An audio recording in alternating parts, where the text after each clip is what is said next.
So over time, as you use your browser, what you may do is you may change a lot of its settings, and you may want to go around and reset it out to default settings. In that case, you can go around and click on the three dot button right here and then go to settings over here.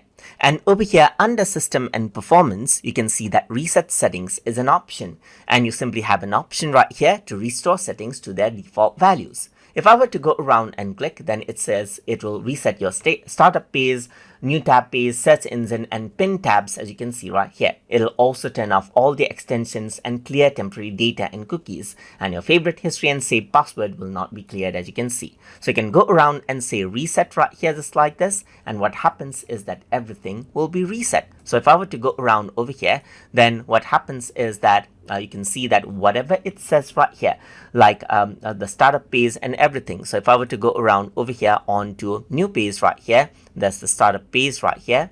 So let me just go around over here onto, let's say for example, I'm just going to go around and show the home page over here. So I'm going to go around over here and let's say for example, enable out the home page. So let's just go around and type in home, search it out, and enable the home button. So if I were to go around onto the home page, it goes to the Microsoft page, as you can see, just like this.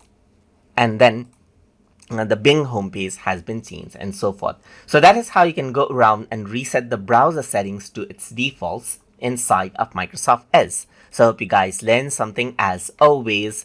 And as always, please like, comment, share, and subscribe.